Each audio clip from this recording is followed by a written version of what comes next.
आप हिंदू हो, बुद्धिस्ट हो, एथिस्ट हो, क्या जाती है चमार, जिसको हम यहाँ वेस्ट में जाटो कहते हैं। मैं उसमें पैदा हुआ। एक बात हिंदू। अब हाँ, वो भी उसमें ही। दूसरी बात, हिंदू उसमें कहने में क्या अफसोस है, जिसमें पैदा हुआ। मुस्लिम वक्फ बोर्ड सही है? मुस्लिम वक्फ बोर्ड सही है। सनातन बोर्ड अगर बनता है तो आप समर्थन करोगे? मैं फिर आपसे कह रहा हूँ, मेरा उस बोर्ड, अच्छा उस बोर्ड का हेड कौन होगा? मैं हूँगा क्या? आपने मुस्लिम वक्फ बोर्ड नहीं पूछा कि उसका मैं हूँ। वो आज का रिफॉर्म सिविल कोड की बात चल रही है, उसी से जुड़े दोनों सवाल थे। ठीक है, उसका समर्थन करोगे? अभी मुझे चंद्रशेखर कह रहे थे कि मैं ये बिल लाने वाला हूँ कि हर आदमी एक जात पात खत्म कर दिया जाए, सब बराबर कर दिया जाए। अब इस देश में दंड। दोस्तों, आज का एपिसोड लेकर होने वाला है जो कि काफी ही धमाकेदार है। वीडियो अंत तक जरूर देखें और यदि थोड़ा भी पसंद आए तो लाइक करें। तो हेलो दोस्तों, मैं Abhay Nagvanshi, change your luck, zero से हीरो तक में आपका स्वागत है।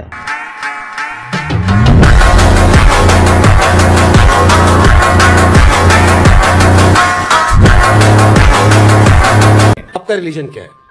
आप हिंदू हो, बुद्धिस्ट हो, एथिस्ट हो, क्या हो? मैं इंसान हूँ। नहीं, मैं नहीं मानता। मैं सभी धर्मों का सम्मान फिर भी कुछ तो टिक मारते होगे ना। वो तो अक्षय कुमार का डायलॉग है कि मैं इंडियन टिक कर देता हूँ, बट प्रैक्टिकल लाइफ में कुछ तो लिखते होगे ना।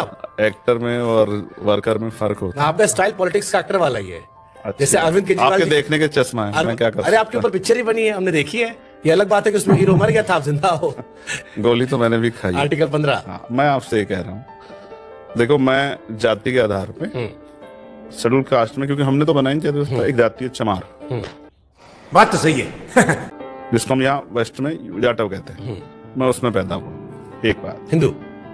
अब हाँ, वो भी उसमें ही। दूसरी बात, हिंदू उसमें कहने में क्या अफसोस है, जिसमें पैदा हुआ। मैं एक मिनट पूरी कर दूं। दूसरी, हमारे यहाँ शुरू से सतगुरु रविदास जी महाराज जो हैं, वो जो कल्चर है वो एक बहुत बड़ी लेगेसी है, उसको हम लोग फॉलो करते हैं। हमारे यहाँ उनका गुरु घर है और हम उन्हीं की वाणियों के आधार पे, जो गुरु ग्रंथ साहिब में भी हैं, हम उन्हीं के आधार पे अपनी परंपराओं का निर्वहन करते हैं। हमने बचपन से ये सीखा। हम भगवान बुद्ध को भी मानते हैं और हम किसी धर्म का तिरस्कार नहीं करते। लेकिन जो धर्म ऐसे करते हैं, जो धर्म गैर बराबरी की बात करता हो, जिस धर्म में ऊंच नीच हो, जो धर्म लोगों के अंदर कमियां ढूंढता हो, जिस धर्म में कुरीतियां हो, मैं उससे खुद से उसको रिलेट करूं, ये मैं इससे मैं सहमत नहीं। किस धर्म में भेदभाव नहीं है, किस धर्म में कुरीतियां नहीं है? नहीं, हमारे यहाँ नहीं। मैं पूछना चाह रहा हूँ आपसे, क्योंकि आप कह रहे हो कि मैं सोशल जस्टिस की बात कर रहा हूँ। ठीक है, मैं आपको किस धर्म में भेदभाव नहीं है जातिगत आधार पर? नहीं। तो आपने कभी हिंदू धर्म के रीति रिवाज फॉलो किए? देखो, हमने कहा ना बचपन से हमारे यहाँ। नहीं, बचपन एक तो होता है स्कूल लाइफ का। बड़ा इंटरेस्टिंग चीज मुझे दिखा, बताता हूँ क्या।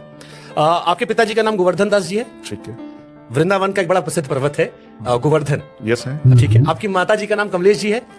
कमलेश जी का मतलब होता है कमल के भगवान। ठीक है। मैंने थोड़ा और आपके बारे में पढ़ा। आपकी वाइफ का नाम वंदना है। ठीक है। जिसका मतलब होता है स्तुति पूजन, फिर हिंदू धर्म से जुड़ा हुआ। आपका नाम चंद्रशेखर है, जो भगवान भोलेनाथ से जुड़ा हुआ है। ठीक। जिनके नाम पर आपने मूछ थोड़ा स्टाइल, चंद्रशेखर जी के जो हमारे स्वतंत्रता सेनानी थे, वो भी एक ब्राह्मण समाज में थे। तो बहुत सारे लोग मुझसे सवाल लिख के भी भेजा लोगों ने और पूछा भी कि जब आपके परिवार में सभी कुछ हिंदू धर्म से जुड़ा हुआ है, आपका खुद का नाम या जिन लोगों से आप इंस्पायर्ड हुए, चाहे वो मूछ पे रखने का था हो या आपका नाम, वो भी नाम जो आपने छोड़ दिया, ठीक है, तो फिर चंद्रशेखर जो है वो इतना एंटी हिंदू या एंटी ब्राह्मण क्यों हो गए? तो गोवर्धन पूजा वाले दिन मेरे फादर पैदा हुए। हम आज भी उनका बर्थडे उस दिन सेलिब्रेट करते हैं, इसलिए गांव के हिसाब से मैं गोवर्धन नाम उनका रख दिया। ठीक है। माता जी मेरी, उनकी क्योंकि नाना नानी ने रखा होगा, उन पे मैं कोई टिप्पणी, तब तो शायद कमल भी नहीं होगा। इस सज्जन को क्या तकलीफ है भाई? नहीं, ये वाला कमल नहीं। हिंदू धर्म का कमल तो हमेशा से था ना। अब ये कमल नहीं रहा होगा बीजेपी वाला। ठीक है, अच्छी बात है। दो, तीसरा, मेरी पत्नी के बारे में विपक्ष को मौका मिला है, कई लोग बीजेपी जोड़ते हैं आपको। ठीक है। नहीं, ऐसा देखो, कोई क्या जोड़ता है इसका ठेका लेके नहीं बैठा। पत्नी का भी नाम, पत्नी का वो मैंने नहीं रखा, वो आपके हाथ में था भी नहीं। हाँ। रही बात, और आपका नाम जो भोले शंकर के नाम पे रखा, वो मेरे पिताजी ने रखा। और मेरे भाई का नाम पता क्या है? क्या? भगत सिंह। जबरदस्त। अब क्या कहोगे? मेरे पिताजी ने शायद क्रांतिकारियों से इंस्पायर होकर हम लोगों के नाम रखे। मेरे पिताजी ने क्यों रखा नाम मैंने आपको बता दिया। आप जबरदस्ती अगर, और ये जो मूंछों को ऐंठने का स्टाइल था, ये चंद्रशेखर आजाद जी से। अब कहोगे तो मैं फिर फोन दिखाऊं, मेरे फादर इससे बड़ी मूंछें रखते थे। लेकिन अभी आपकी मूंछें थोड़ा नीचे लटक गई है, ऊपर नहीं है, वो जो ऊपर वाली आती थी।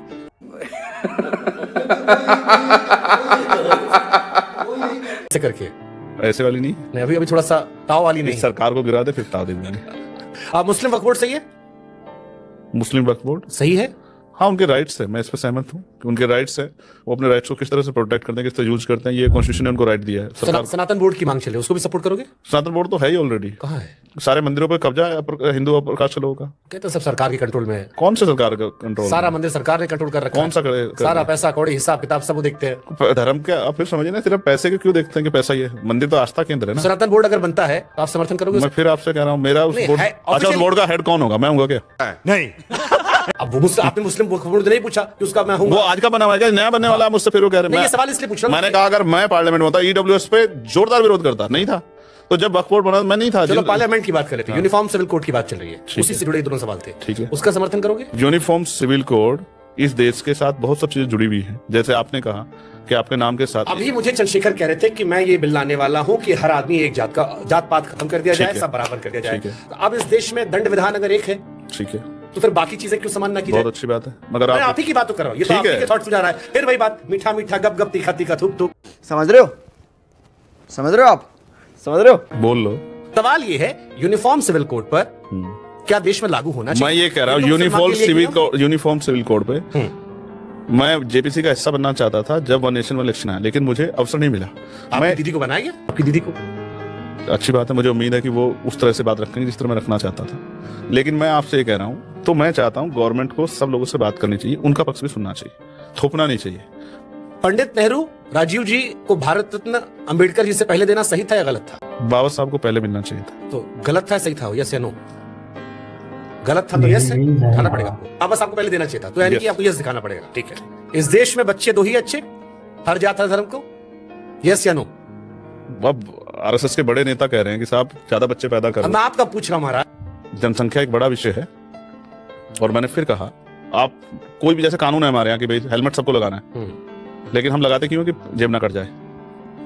हमारे अंदर वो सोच नहीं डेवलप हुई कि इससे मेरी सुरक्षा होगी, इसलिए तो बाल खराब ना हो जाए चक्कर में लगाते हैं। तो दो हो एक हो, और चाइना की तरह अगर कुछ साल के लिए रोक भी लग जाए चीजें संभालने के लिए, तो मगर देश की सरकार में जो बैठे वो तो कह रहे हैं बच्चे ज्यादा पैदा करो। अब उनको संभालो, की तरह समझाओ, किस तरह के बयान मत दें, उनके प्रशंसक ज्यादा बच्चे पैदा करने पड़ेंगे लगेंगे, तो इससे फिर आबादी और बढ़ेगी। अब देश संविधान से चलना चाहिए, शरीयत से नहीं, यस या नो? वाह, शरीयत से नहीं चलना चाहिए। देश तो संविधान से चलेगा बॉस, संविधान सर्वोपरि है, इसमें कोई ऑब्जेक्शन नहीं है, संविधान सर्वोपरि है। भारत का नायक कौन, शिवाजी या औरंगजेब? शिवाजी हमेशा सर्वोपरि रहे हैं। कई लोग औरंगजेब को बड़ा नायक मानते हैं, कहते उस जमाने में जीडीपी सबसे बड़ी थी, बड़े उसकी कथाएं ट्विटर पे पाती हैं। चलो मैं आपको और समझाता हूं। शिवाजी जी की सेना में 50% लोग मुस्लिम थे, ये तो हम जानते हैं, और औरंगजेब की सेना में भी थे। तो फिर हाँ, मैं तो आपसे इसलिए पूछा ना, तो एक वर्ड पूछा, आप इस वाले डिटेल में क्यों चले गए?